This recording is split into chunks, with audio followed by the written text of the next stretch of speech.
President Obama's week-long Asia trip includes 2 summits with world leaders on important issues like trade and the spread of nuclear weapons.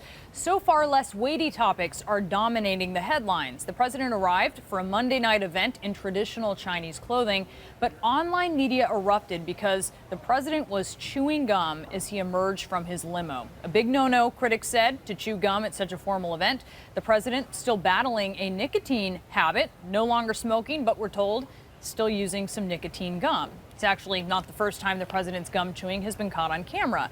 Here he is in June when he attended the 70th anniversary of the Normandy invasion. You know, Chinese media has, I want to ask you, is this really what we should be paying attention to? But you have Chinese media that's focused on this, and there is a lot of protocol and etiquette that goes into meetings like this, and this is obviously bothering them. Yeah, I mean, look, I think this is sort of the fluff of the coverage of this sort of important event.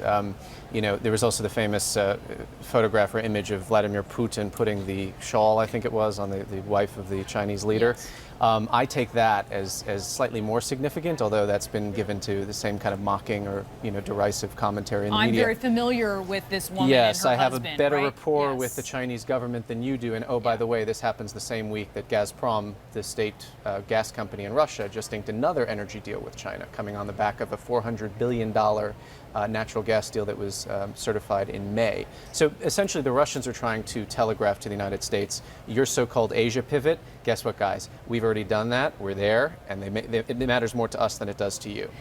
And we're seeing the pictures of the shawl right now where Yeah. you can see, and she smiles, and there was certainly some controversy over that as Sure. well. The gum issue, though, I guess, as the president goes into this, in a way, he goes to Asia at a time where perhaps overseas and by China, it's always about who's stronger, right? He goes in seeming perhaps a little weak, and this is something to ding him on, right? There's not the due solemnity that I think people expect of the President of the United States, the Commander-in-Chief. You know, he's sort of casually striding into the hallway, he's cheering. It's almost like he's, you know, meeting with some old friends, and it's just no big deal. And that, I think, you know, the Chinese state media will use that to further undercut this sort of, you know, attempt at the United States to rebuild this relationship or to strengthen a relationship. But again, I mean, you know, what are we talking about here? Does this matter more than geopolitics? No. No. They want to see respect, so this is maybe sort of a symbol for them.